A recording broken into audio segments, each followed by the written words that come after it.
They won't let you do anything. You can miss part of the game.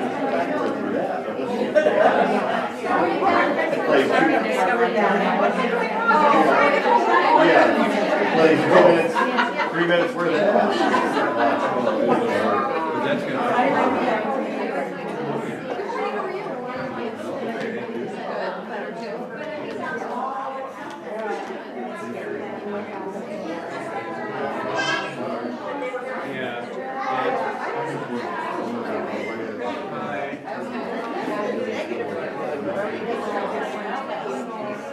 I had done a second test. And then I was like, oh, I didn't really want to write it out.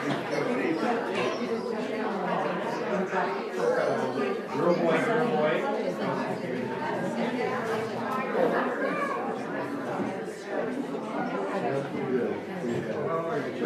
Yeah, I know you're good. Yeah. Yeah, right. How much is it red and how much is it yellow?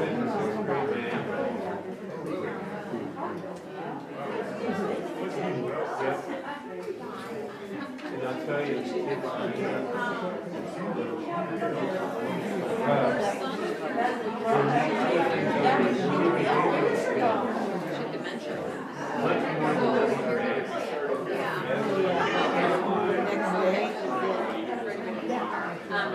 the little kids are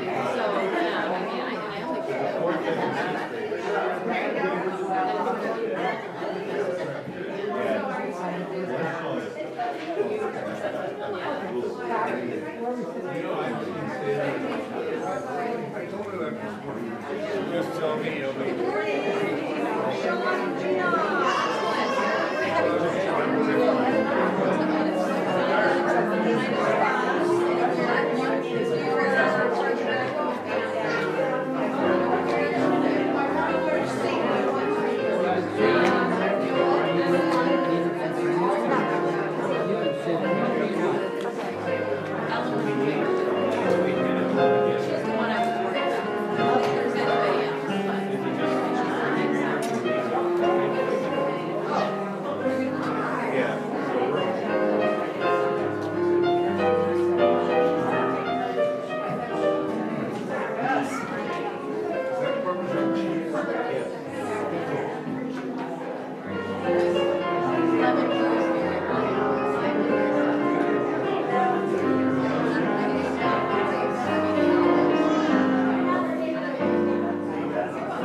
Good morning. Good morning. I'm going to stand up and say hi so you can all see me, but otherwise we'll be sitting down up here. We're actually just doing worship a little differently today as we end our series about what it means to connect with an unhurried God, how we seek to transform ourselves in this day, in this time. And today we're going to have more opportunity to share with one another. And that's why you're sitting at tables, and we're going to share a little meal like Jesus shared with his folks, and then we'll have our coffee hour at the end. So a little bit of directions. You do have a little bulletin here, just a small one on the back of the photo where it says Agape Feast. Agape love is God's perfect unconditional love. And I will let you know when your parts are coming so that you can join in when we're doing that together. And your little green paper is for you to take home. We have some more folks coming. Yeah, come on in. Our little green paper is for you to take home to remember what we talked about here today. And first we'll have some readings with our table up front. And then we will use the questions that are on your tables for discussion. And when we get to that part, a little ways into this time together, we'll ask you to take one of the cards and choose to have a little conversation around that at your table. And we'll do that for just a couple minutes, and then we'll have you share with the rest of us. So maybe you pick the same card as the table next to you, maybe you don't, but we'll just have some conversation with each other and then share. So that's how it's going to go for our time together today, and then we'll have coffee hour at the end. I do want to let our folks know that we are going to honor Ollie Gallagher tomorrow at 1 o'clock back here at church. Since the family has to wait to have their memorial service, we know that it's important for those of us who know her and love her and just saw her the week before to have some time to honor her and to share our memories about her and to be together. So we'll be doing that at 1 tomorrow afternoon with the coffee. So we hope that you can join us. And if you need a ride, come on in. If you need a ride, please let us know before you leave. Yeah, they'll get you set up at the table with them there. Very good. And also Wednesday is Ash Wednesday, and so we will be having our Ash Wednesday service here with the imposition of ashes at 6:30. So if you'd like to join us, 6:30 on Wednesday for Ash Wednesday, and then our first Sunday in Lent is next week already. So without further ado, I want to say welcome to this place. For today, it's a home for all of us. We are hosts and guests to one another. So it was with the people whose lives were changed by Jesus' presence. He invited them to care for one another with a love that could not be hurried. He invited them and us to a depth of presence that says, in this moment, there is nothing more important than our connection with each other and with God. Put away your hurry and your worry and be right here. We will not always have one another. Isn't that true this week especially? Hear this story from the last week of Jesus' life, of a moment that stripped everything away but the truth that these were final moments not to be missed. Now, while Jesus was at Bethany, in the house of Simon the leper, a woman came to him with an alabaster jar of very costly ointment, and she poured it on his head as he sat at the table. But when the disciples saw it, they were angry and said, "Why this waste? For this ointment could have been sold for a large sum and the money given to the poor." But Jesus, aware of this, said to them, "Why do you trouble the woman? She has performed a good service for me. For you always have the poor with you, but you will not always have me. By pouring this ointment on my body, she has prepared me for burial. Truly I tell you, whenever the good news is proclaimed in the whole world, what she has done will be told in remembrance of her." Please join me in singing our beginning song found on your handout. Come and find the quiet center in the crowded lives beneath. Find the room for hope to enter. Find the frame where we are free. Hear the chaos and the clutter. Hear our eyes that we can see. All the things that really matter.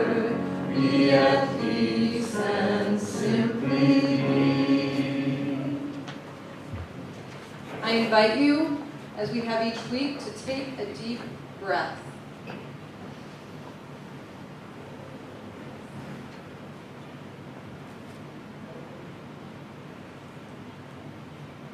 In this season before Lent, we've been focusing on the things that really matter, noticing what must be cleared out in order to have more time to give to the essentials of life. Today we will attend to the essentials of air, earth, water, and fire, the basic elements of life that sustain us and sustain our connection to God and to one another. We begin with air. There is nothing more essential to our being and our connection to God than breath. Air is the way we exist in this world, and it is the most basic thing that we all share in common.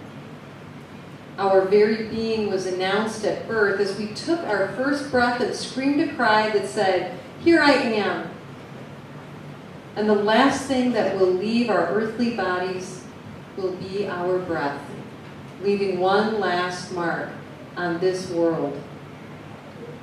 Let us pray a prayer for clearing out. Turn to your paper again. God of our very breath, we come today aware of the gift of life you give us with each inhalation and exhalation. Let us make room for you. In this time together, let us set aside everything but the essentials of life. Let us find room for you. As we enter this holiest of weeks, this holiest of seasons, we offer you our undivided attention. We offer our very selves. Let us be room for you. In the name of Jesus, who invites us to wholeness. Amen. Those who journeyed with Jesus in his ministry gathered daily to share food and drink to sustain them for their lives. But meals were so much more than just assuaging their hunger or their thirst. Time and time again, Jesus would invite so-called outsiders to eat with them, using meals as a way of demonstrating the attention we must give each other, whether or not we agree with each other, whether or not we feel comfortable with each other, whether or not we feel there are many more important things to do with our time. He demonstrated that eating the bread of the earth and the fruit of the vine points us toward right relationship, giving thanks to the Creator and giving time and attention to each other. On the first day of unleavened bread, the disciples came to Jesus saying, "Where do you want us to make the preparations for you to eat the Passover?" He said, "Go into the city to a certain man and say to him, 'The teacher says, my time is near.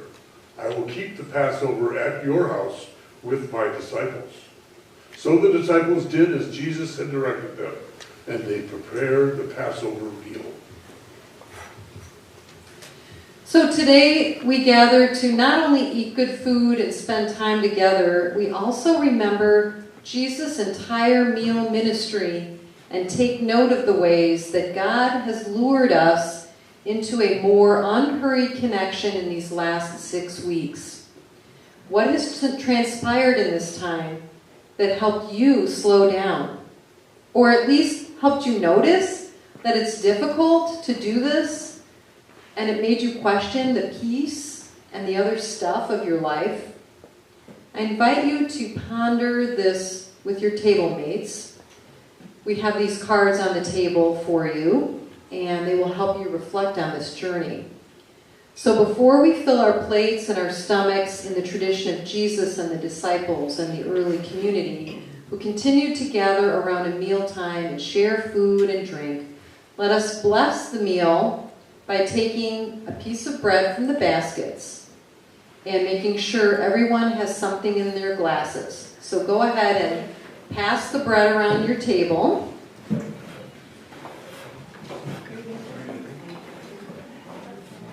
We also have some delicious olive oil and Parmesan cheese that you can sprinkle on your plate as well to help make your meal even yummier.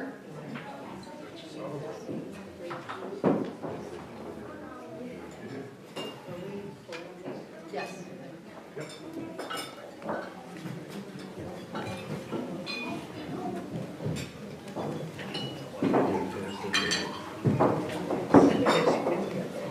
Oh yeah, pass the little spoon for our cheese.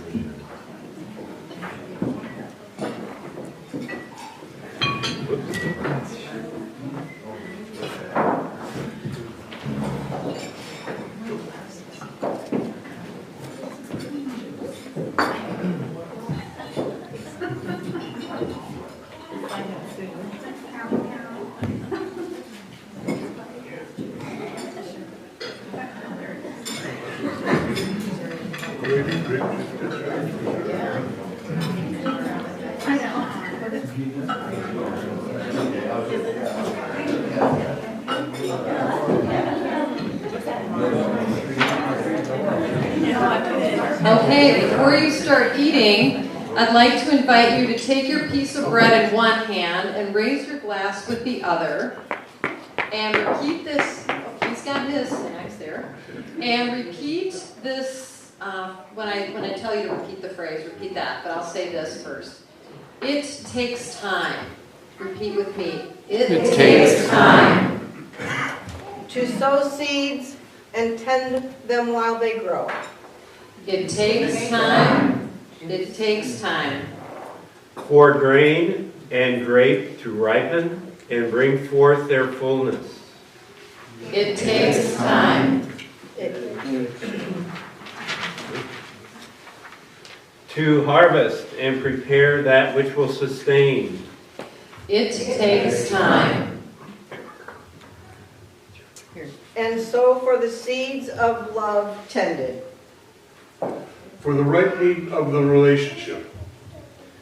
For the harvesting and preparing of beloved community.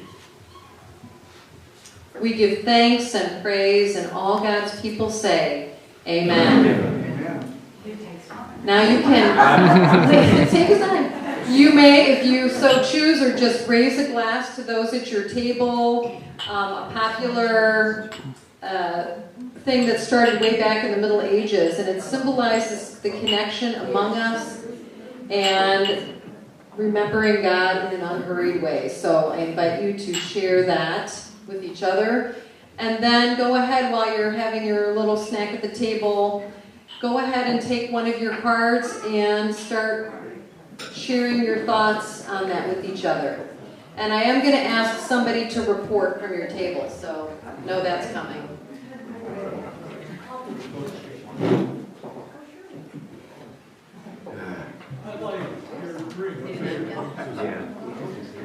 They removed it.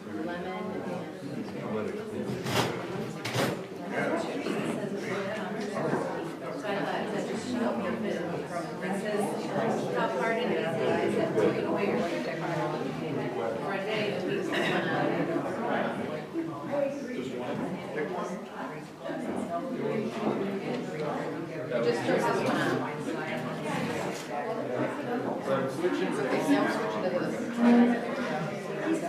Yes. Pick up it. Yeah, one of the little parts. Yeah. So this one, so yeah. Because I don't want anyone to sit there. And so if you want to say, I hope this works for you for watching this and everything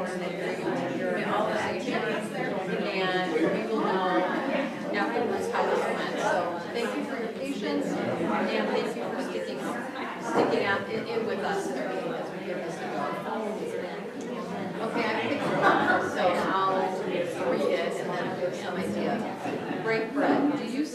eat with your family and friends often, what is the best thing about doing that? You want to say something? Sure.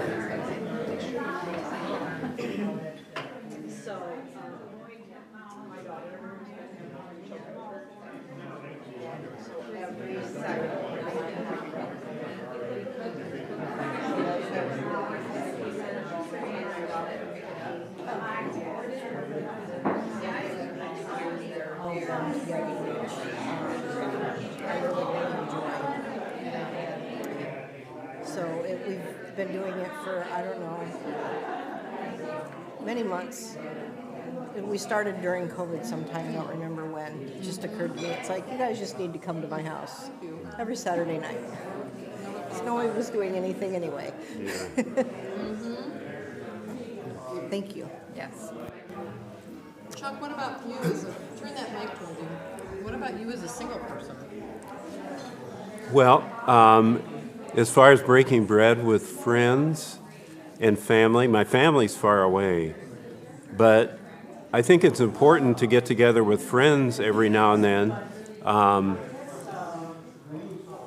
in part to hear what they have to say about what I have to say, if that makes any sense.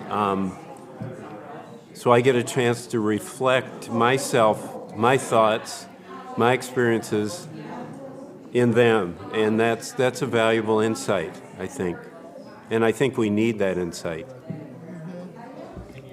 Oh. Okay. So those of you online, here, this is an experiment. We have not been able to do worship outside of the sanctuary since we went back in.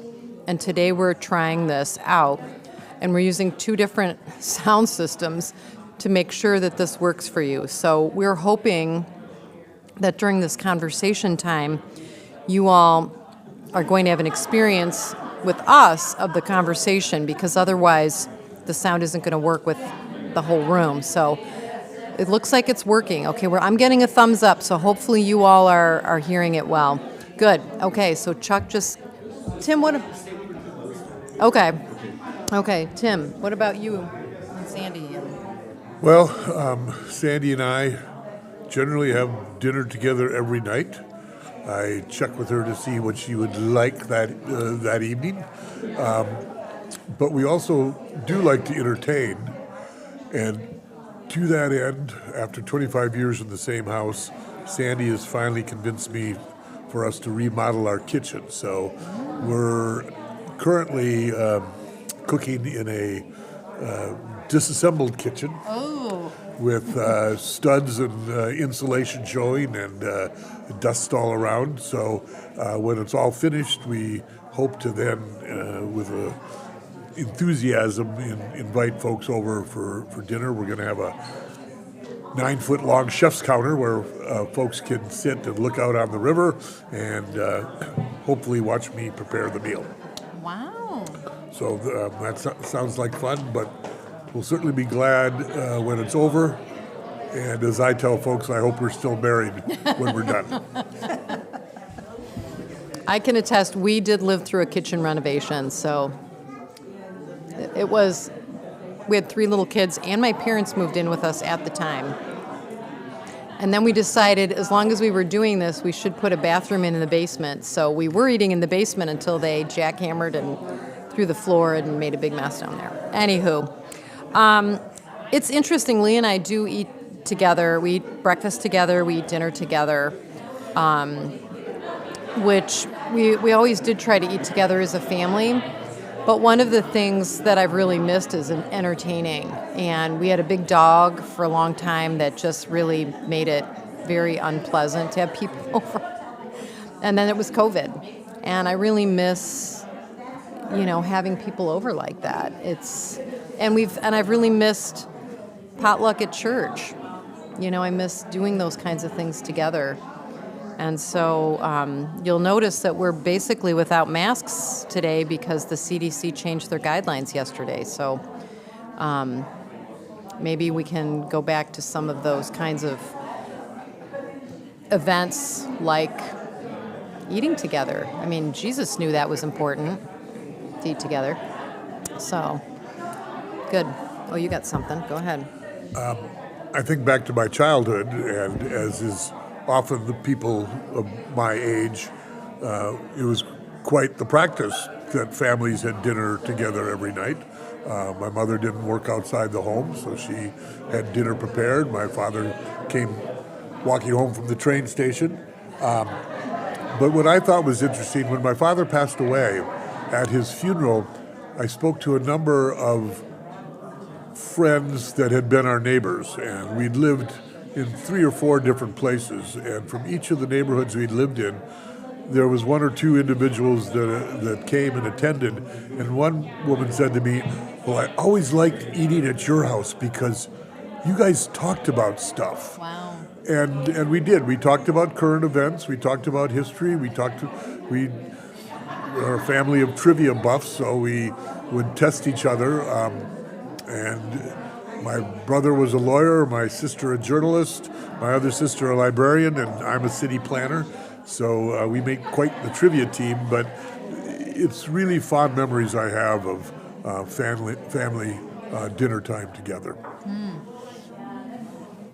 Wow, that was special. Didn't sound like Should we mine. do another one? Oh, Or do- it's quieting down. Let me ask. Okay. Okay.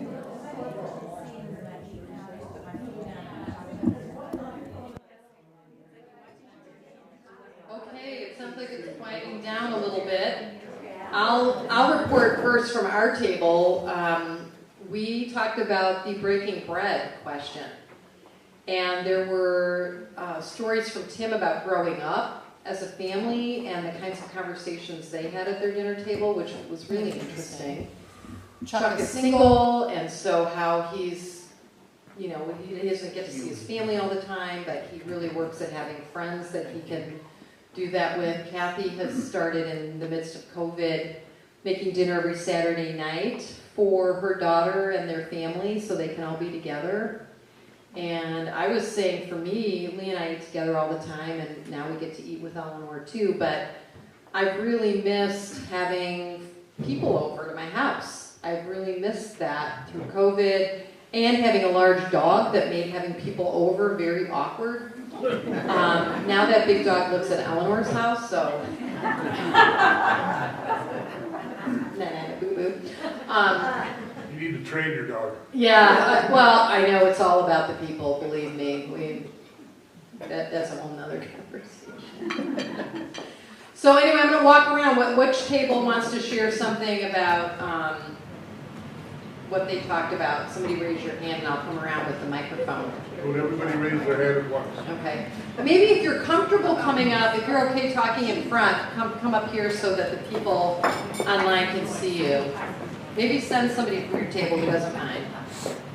Okay, we didn't follow directions real well because we talked about them all. Each person took a question, but one of them that we talked about was the technology, and we acknowledged that technology can be a really good thing as well as a harmful thing in the connectiveness. And we talked about the Ukrainian people and how they're using social media to mobilize, and how the people in Russia are getting information via social media, and people can negotiate around that, and Putin couldn't stop that. So it could be a very good thing too.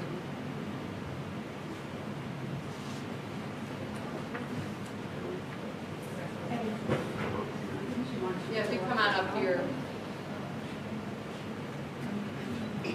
Come up over here, Mary. Thank you. Our card said get outside, but we talked about causes that we're interested in. Hold it closer to your mouth. Okay, we talked about causes that we're interested in, and we had one person that was interested in the Food Pantry Sunday, which is today, and keeping that going. And we talked also about how we cook for Zion on twice a month. We had somebody talk about hand in hand and how much that has impacted our church, and how we like to help people that are in need. We had a couple of people that are interested in animal welfare, And we had somebody who is interested in the music program here at church and getting involved in that again.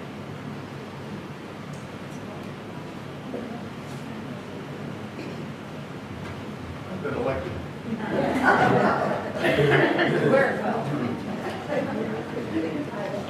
Well, we kind of talked about them all also, but I had connecting with loved ones in front of me, so I'll speak about that one.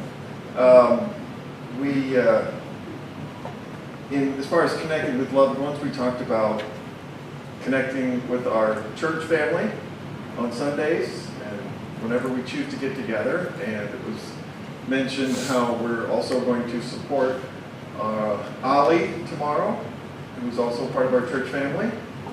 And when we leave church and we go home with our regular families, how often we get together and go out for lunch or go out for dinner and just spend time with our loved ones.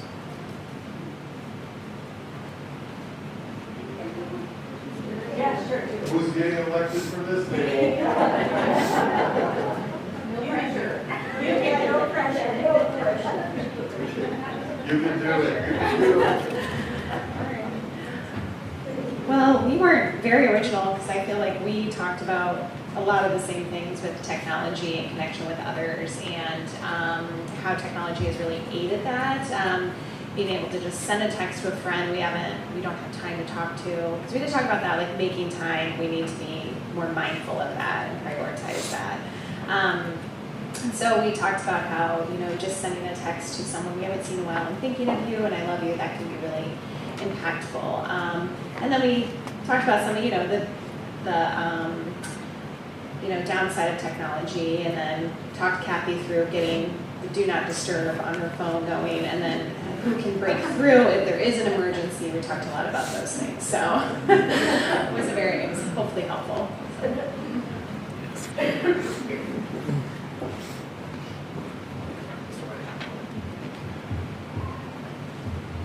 You can do it, Brad. Oh, yeah, all right. So at our table, we talked about a cause that we would believe in, and we really kind of came up with the whole general idea of civility, that right now we need to be civil to each other, and the whole world needs to kind of come around to that thought. Also empathy, knowing others' situations, and trying to help improve if they need improving, or just being understanding of what someone might be going through. And then we also talked about getting outside, and now hopefully the pandemic is on the downhill slide. We can get together with loved ones and have our outings and dinners again, just in general. So that was kind of our conversation. All right. Anybody at the back table there? I'm just going to take the microphone to somebody back there. You're just going to have to get up. Did you do your homework? Right there. We got a couple. Pick the guy who has one to talk.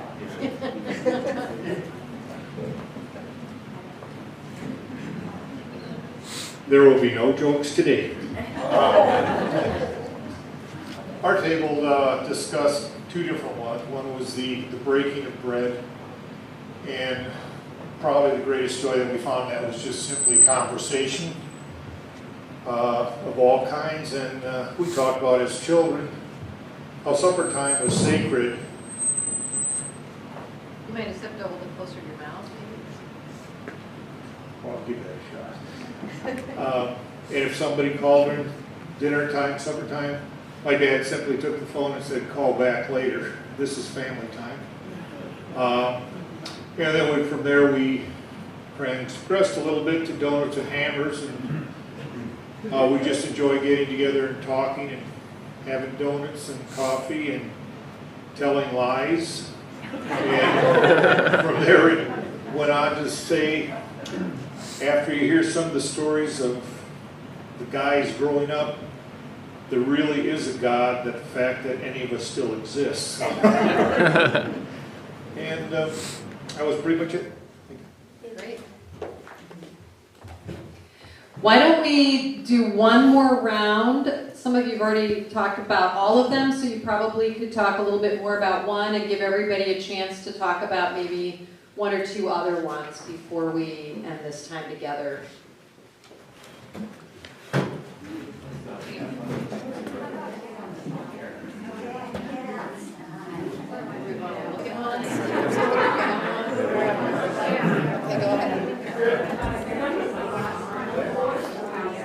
Well, I picked Find Silence because I live alone. Almost from the moment I wake up until the moment I go to bed, I have the radio on. I listen to NPR constantly, and when I'm not listening to NPR, I have the TV going, watching a Netflix show or something. And lately, because the news has been almost 100% bad news, I've realized that that's a downer, and I need to surround myself with something else. So I've turned things off, and my God, it was amazing how good it felt to just be and to let whatever goes through my mind go through my mind. I also have found, because I don't like to drive, I like to walk places, and I've noticed the birds, and I've noticed what a great gift that is to have birds to listen to. So I think turning things off and finding silence is a real blessing. Any other thoughts? So I also live alone, and I work from home. So in the early days of the pandemic, when I got sent home, in my house was so quiet, and I actually really liked it. I didn't realize when I worked in an office, I worked in a room full of cubicles, so I didn't realize how distracting, other people's phones ringing or a door opening and closing, and just people doing, the copier making a sound, or how distracting that was to me, because I got so much done when I was at home in silence and focused on what I was supposed to be doing. And this school year, I've started picking my granddaughter up after school, and now I'm picking both of them up after school. And so now in the afternoon, there are voices in my house. Sometimes they're good voices, sometimes not so much. But I really did enjoy that time of silence, but I wouldn't give it up for, not picking up my grandkids, So. Well, at our house, we have 11 speakers distributed on the main floor and 8 speakers down on the lower level. So it's rarely silent. It's just a matter of what volume and which Mediacom music channel we're listening to, whether it's Soundscapes, which is like a spa channel, or it's classic alternative, or classic country, or something like that. And we do have the TV on, and we do have NPR on. My question for you, Chuck, is it WVIK or KUNI? It's usually Iowa Public Radio. Okay. So, yeah. And they have good music in the evenings.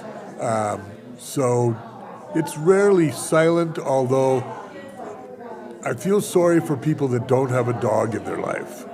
We've always generally had 2 dogs, and in the morning, now that I'm retired, the first decision I have to make in the day is, when I go out the front door with the dogs, do I turn left or do I turn right? And I take a circuit around my neighborhood.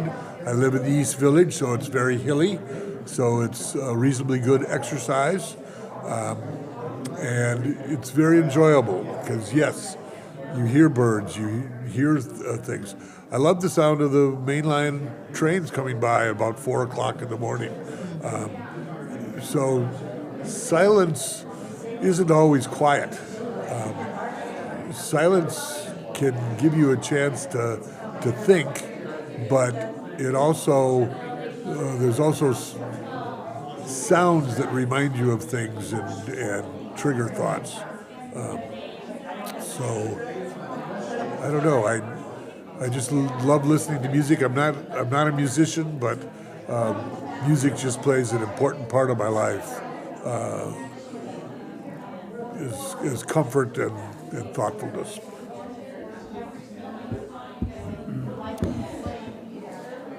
I have two thoughts about the silence. One is, well, probably a couple thoughts. When I always had the music on until Lee and I married, and Lee is not one to have something on all the time. So I had to get used to not having music on, which was very weird for me because I'm a music person. But now I am used to that. But my mind is not quiet. So when you read this question, I was thinking about how, there's always conversation, thoughts, ideas, evaluations of what I'm doing or not doing or what's going on or not. And so through this, maybe before this series, maybe it even started with the previous series when they were encouraging us to take up meditation every day, which I have done on and off, but I've been very consistent since the beginning of the year. And, of course, it's very hard to stop your brain while you're meditating, but they assure you that it doesn't matter, that just the fact that you're doing it is helping your parasympathetic nervous system calm down and everything. And so I have found that, and I have found that it feels a lot of times, not all the time, but it feels less frantic in there. And you don't go to sleep? Sometimes I do, but I'd not always. Like right now I have one that's talking kind of the whole time, like guiding you through something, so that's been very, very helpful. But so I kind of took a little different tack on that. But I also thought about when we first moved here, we used to live in the very first suburb west of Chicago, so it was really like living in the city as well. And we used to go to Wisconsin on vacation, and then when we moved out here, especially, you really notice how quiet it is and how all that ambient noise isn't there. And the first night when I went to bed, I thought, it is so loud. We had our windows open. It was the summer, because there were crickets and different night noises that I'd never heard before. And then in the morning, the birds woke me up well before the light happened and everything. And I found that very loud. I mean, eventually I got used to it, but it was very, very different than when you're in the city. Because here you don't even hardly ever hear any emergency vehicles. I was awake in the middle of last night and I did hear an emergency vehicle, and I thought, well, that's like the first time I remember ever hearing that in the middle of the night here. So that's one of the benefits, is really, being out of the big city, is that all that ambient noise is gone when you live here. Oak Park, yeah. I lived in Glenview. In Glenview, oh, North Shore, yes, very fancy. 2219 Harrison Street. Wow, very fancy. Between Sugar Is that where you grew up? Yeah, I lived there okay. from the time I was 12 till I graduated college. Oh, wow. What college did you go to? Oh, I went to college in North Dakota, Jamestown College. Oh, okay. Presbyterian School. Oh, okay. Good. Well, do we want to pick one more card? Somebody want to pick one? Give it a few more minutes. Did you pick one already? You haven't picked one. Well, you can pick it and hand it to me, and I'll read it and say something. You don't have to go first. Okay. Oh, avoid technology. When do you turn off your devices? If the answer is never, why? She's laughing. What's sobering to me is Oh, go ahead. On the iPhone, they give you a weekly report. Yes. And they tell you screen time, and it's like, no, that can't be right. I can't spend 7 hours on my phone during the course of a day because I'm watching TV for 10 hours. But of course, a lot of I do dual screen time. I mean, I'm watching TV and playing a game on my phone. So Yeah. what? Yeah. Guilty. Yeah. Guilty. Yes, guilty. Guilty as charged. And that's something else that with this one course I'm taking, I have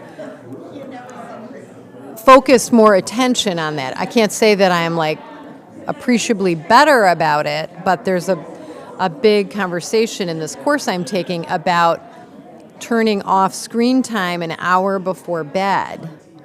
And it's shockingly hard to do. Shockingly hard to do. Yeah. Seconds before I get Yes. I have finally, I'm back to leaving my phone out of the bedroom when I go to bed. I plug it in the living room, and then I don't have it next to me. So that's one tiny little step forward. But it's, yeah. Technology is a wonder. I think of the magic of Google, and we were talking about this before the service. I go to Wikipedia all the time. I'm watching a movie, I read the plot on Wikipedia, so I know what's going to happen before it does. Don't ask me why I do that.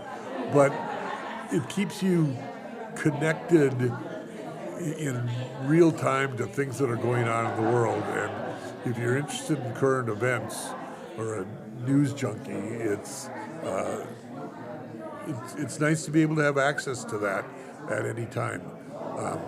Although I suffered from the classic derangement syndrome with our previous president, and I Googled Trump news anywhere from 10 to 50 times a day. Uh-oh.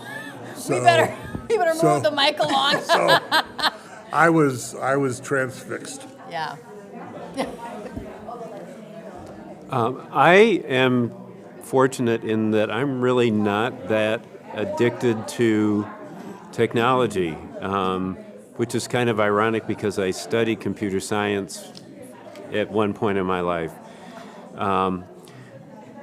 But I do love Sudoku puzzles. I find them relaxing. I'm sure math phobics out there would say math, relaxing, but I do like Sudoku puzzles on my laptop. But other than that, I really get easily bored and turn off the technology. I turn it off at night for sure. I would be really bothered if I got a phone call or something in the middle of the night. So it's off. So I'm one of those, I never turn my phone off. Well, unless I need to reset it. Yeah, that's what I do. That's what I do. So the last 5 weeks when you've invited us to turn your phone off for an hour. What is that called? I didn't. I don't know what it would do. But I didn't look at it. No. But I also, I feel like I kind of use it as a crutch. Like it's the main source of communication with my adult children. Right. So I always like to have it with me and have it on. Yeah. So.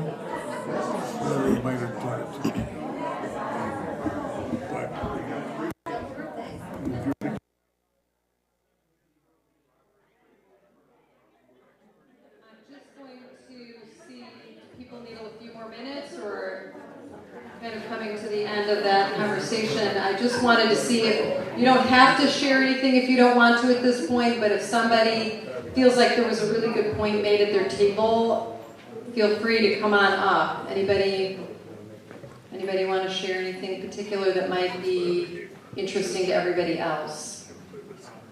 Oh, I bet there was something there. Okay. Very good. Well, let's finish up our liturgy here because it's fun to sit around, isn't it? And to be able to talk to each other and maybe, after all this time apart, I don't know, I'm just thinking about, sometimes it's hard to even know what to talk about anymore, right? Should be on this. What? Joy. Joy? Joy should be on. Joy should be on there. Okay, how do we have, well, okay. It's important because Right. laughter is done the most for us. Yes, laughter. Laughter is good, right. Very good. It was fun to hear this room bubbling with conversation. It was fun to talk about things that we don't normally talk about in 5 minutes over coffee hour. So thank you all for being here for this today. And I just want to remind us that we're about to enter Lent, and we remember that the last meal Jesus had with his disciples was also good, but it had some unusual moments in it. The blessing over the bread and cup had elicited some extra words from Jesus. His last words of instruction to his disciples were to remember him over their meals after he was no longer with them, and no doubt that cast a very strange feeling over his friends. But those words weren't the only indication that this was a unique moment. Jesus also insisted on washing the disciples' feet, a practice which was usually reserved for the servants when guests came over.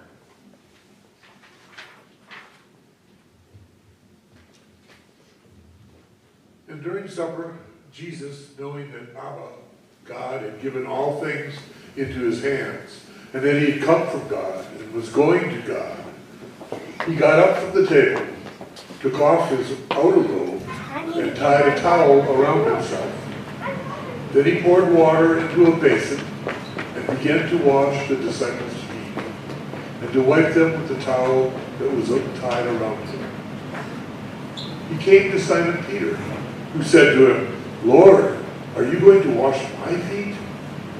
Jesus answered, "You do not know now what I am doing, but later you will understand."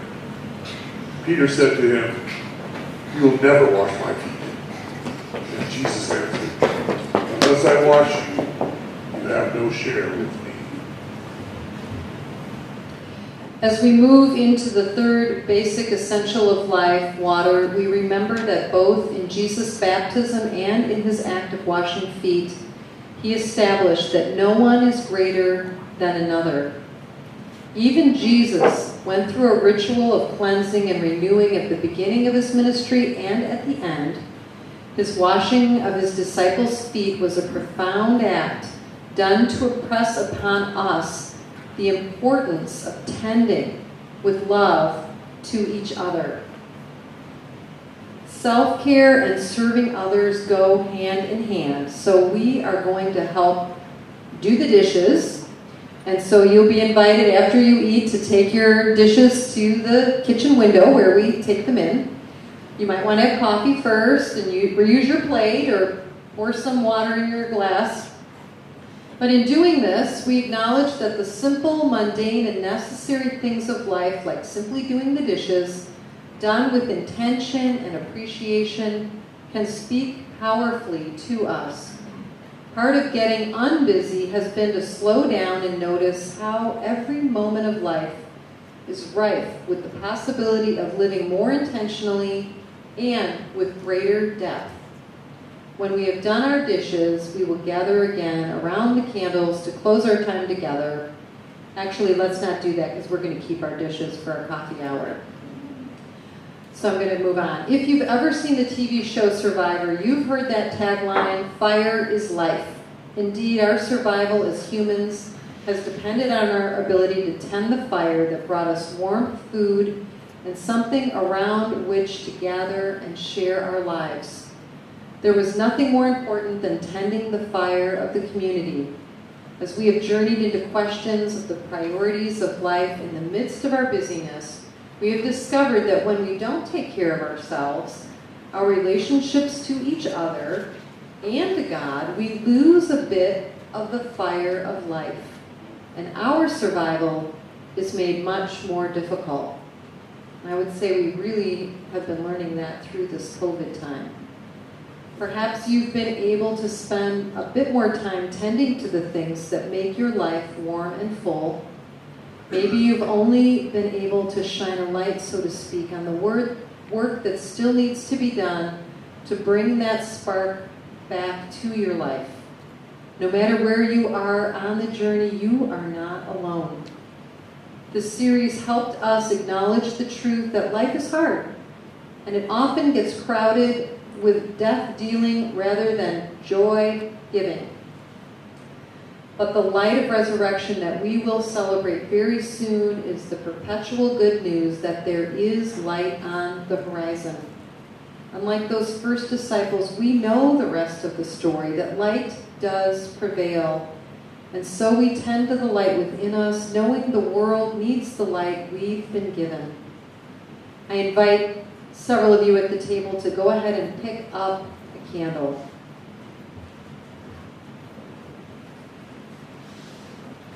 May this flame illume the corners of your life so you might find the debris still lingering there. May those things that still threaten your serenity be held lovingly until they are ready to be released. May your vigil through the right way, through the night, give way to the brilliance of a new day dawning, just as promised. And today especially, may the light continue to shine in the Ukraine, and may our prayers hold them up in this time. May you be reacquainted each day with an unhurried God who is calling you to dive deeply into love. And join us in singing one more time our closing song. In the Spirit, let's travel, open to each other's pain. Let our loves and fears unravel, celebrate the space we gain. There's a place for deepest dreaming, there's a time for hearts to care. In the Spirit's lively scheming, there is always room to spare. And now when you go from this place after having coffee hour and time together for more sharing, may you know that God's light goes in and through each and every one of you, lightening all of the corners of the world around us. And let us sing together our favorite song.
Amen.